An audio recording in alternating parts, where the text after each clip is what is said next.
On this episode of Confessions of a Marketer, we're talking cause marketing.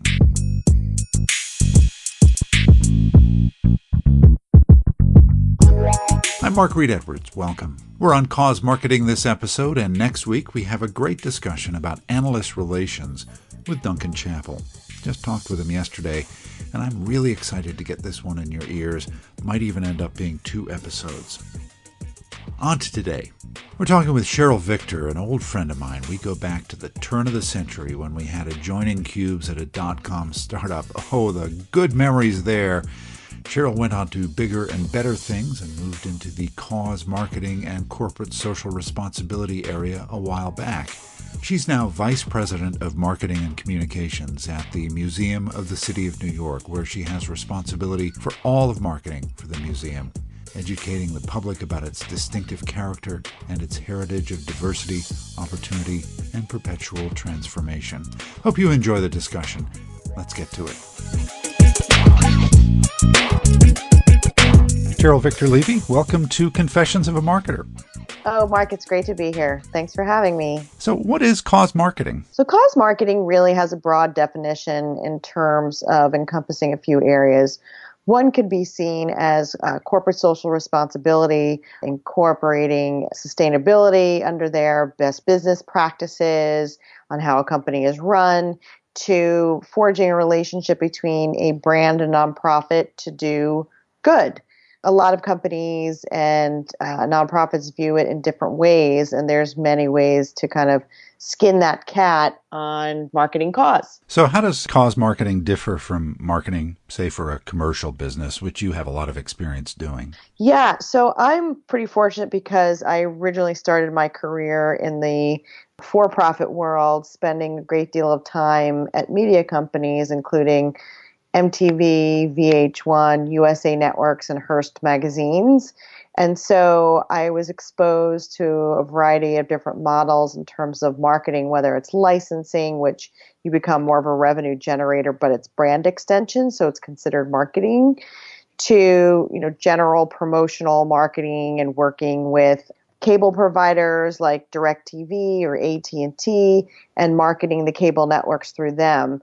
And so my exposure there, it was not only as a marketer, but as a revenue generator. And how, cause marketing takes shape really has to do with what the goals of either the brand and or the nonprofit are. And you ultimately want to have the same results in terms of generating awareness, hopefully generating profit or donations for the nonprofit, potentially employee engagement for the company.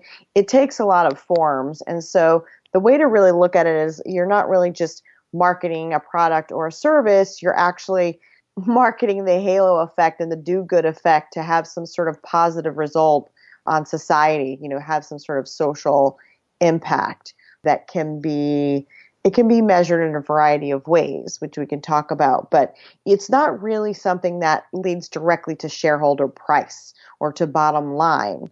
We're finding more and more ways to kind of evaluate that, but it takes different forms, like if you're a brand, employee engagement, awareness, engagement across your social channels, press relations, PR coverage, employee loyalty, employee retention, things of that nature if you're at a brand. And if you're at a nonprofit, you're looking at increasing your donations, elevating awareness of your brand, of your nonprofit, and engaging communities so you can build community in that way.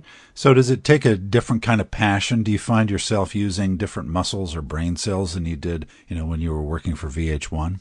So I think the way to look at it, yes, is because I think you have to really look at it from the nonprofit's perspective, but you also want to look at it from the brand's perspective, depending upon which side of the table you're sitting on, but always keeping both in mind and always being aware of what the goals of each of the partners are in mind. I've been on both sides of the table. On the agency side, worked with brands who were looking to forge partnerships and helping them market that partnership or helping create partnerships.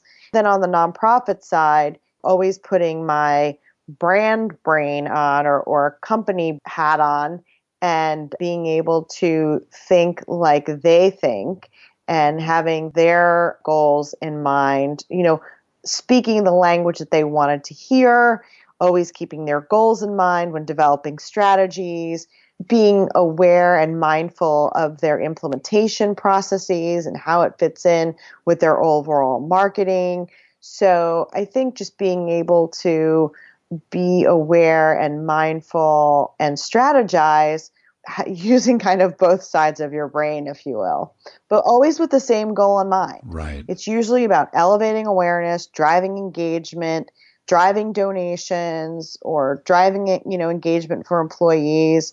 So it really encompasses both sides. So Sheryl, tell me about the museum and what you do there. So at the Museum of the City of New York, I lead marketing and communications, and it's a really great opportunity because we have what I call an embarrassment of riches in terms of all of the stories that we could be telling or that we are telling on a daily basis about our exhibitions, our public programs, our FAO Schwartz Education Center, and all the great events that we put on at the museum. And I think that in talking about what kind of differs between a cause and a commercial business is that I don't look at the museum as a cause per se. Even though we have a different business model, if you will, I look at us as a business and as a brand. And so my team is focused on what our revenue generators are. I mean, that's how we prioritize how we're marketing and how we're doing public relations and digital. So it's everything from attendance and exhibitions to third-party rentals. We rent the museum out for corporate events, for weddings, for bar mitzvahs, to our shop. I mean, all these areas are generating income. And so our focus at the museum and the way we do marketing is always about, like, is it generating revenue? What's the priority? How are we bringing in that earned income? And what are the most strategic ways to do that? And so it's funny because when I walked into the position, it really enabled me to kind of start and create a foundation for everyone and really flip everything on its head to say, we need to look at ourselves as a business, and this is the way we need to market ourselves and not think of, donation, even though that's really important. It's thinking of the model in a different way. It's almost experience marketing, right? That's what you're doing. Yeah, absolutely, because we are creating experience within our walls, but we're also doing it more digitally outside of our walls. And besides our website and social media, really getting into content generation in apps and creating experiences and piggybacking on other experiences that people are creating digitally, whether it's digital walking tours or being part of a bigger campaign, let's say with the transit system, and leveraging our digital collection. Like, we digitize over time our entire collection. We have upwards of, close to 1 million objects. And so to do that and to show kind of our thought leadership in a variety of areas, we want to extend our collection digitally and our experience beyond the walls, knowing that we don't necessarily have the same user or visitor.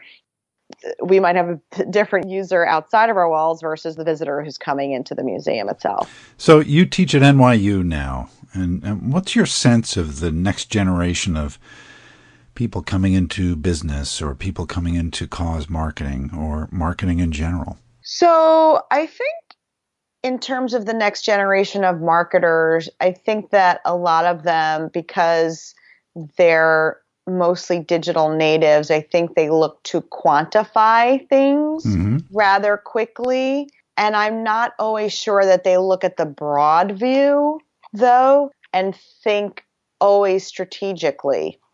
And I think that because of technology and its accessibility and the instant gratification of things, I think that they look for the quick solution a lot of the time and successes all the time. And I think that they miss the long view of things. And I think that just probably comes with maturity and perhaps experience. And so that's what I would say kind of for the next generation of marketers. And I think that everything is just a success. You're only as good as your last data point. And I think that's what's kind of missing from things. But I think that the people are very earnest, and I think they feel that there is more value to enjoying your job and making a difference and creating social impact or making an impact and doing good in exchange for perhaps making money. I mean, I think there are opportunities out there, especially in the larger companies. Right. And larger nonprofits. I think people mistake a nonprofit for not paying well, but I think that there are a lot of, there are institutions and there are larger nonprofits that pay, a fairly decent salary. So I think that people make that mistake of thinking that a nonprofit, it takes a while, but I think that it's absolutely possible. But the point is that I think that they find the value for their own personal life to be able to make an impact with what they're doing day to day. And I think they're also more aware globally and domestically regarding issues and being open to learning and open to listening, whereas I think perhaps some Gen Xers or even baby boomers are more set in their ways. I think they've been exposed to so much more. I think there's more of an opportunity for them to have more of an open mind. Right. So you have hope for the future. Yeah, I do have hope for the future. I do. I think that we live in very challenging times, and I think that we are being challenged to really rise up and to do a lot of good out there, and we should be inspired by a lot of the good and a lot of the hard work. And there's an awful lot of people who are dedicated to that. And I think that we have to be aware and mindful of that to keep us going. Right. So I think it's important for the business world, for people's, personal lives, to never lose faith. Right. The arts and things like that are why we live in many ways. Yeah, I mean, I just attended a presentation by LaPlaca Cohen called Culture Talk. They're very well known in the culture field, like, arts and culture. So performance, museums, art, etc. And the top thing that people are looking for to engage with some sort of cultural experience or institution is fun. People want to have fun, and they also want it to be an analog experience. They're not necessarily tied to the technology. They don't want to use technology just to use technology. It should really have a purpose. Right. And so there's a lot to be said in terms of what people are looking for these days in the way that they're interacting with a cause and interacting, with some sort of cultural experience or an institution. Right. So they want, and I think that's important also, is like, I think there's lots of ways to make it fun for yourself, fun for your team, fun for your employees. And I think there are a lot of great programs out there in the way of cause. And I think that's probably another differentiator, is just keeping that more top of mind and injecting that into the marketing. That's great, Sheryl. Cause marketing. Sheryl, I really appreciate you being a guest here on Confessions of a Marketer. Sure, it's great to be here, and thank you for having me. Really want to thank Sheryl for the chat today. Next week, we have Duncan Chappell of Kia Company, and we're talking analyst relations. It's a terrific, insightful discussion that I think you'll enjoy. What do analysts get wrong about marketers? What do marketers get wrong about analysts? We talk about it all. Might spread this into a couple of episodes. It's that good. This episode of Confessions of a Marketer was written, produced, and edited by yours truly. T. Jordan of A-Class Productions wrote the theme music. Confessions of a Marketer is a trademark of Reed Edwards Global Inc., and this episode is copyright 2017. I'm Mark Reed Edwards. See you next time.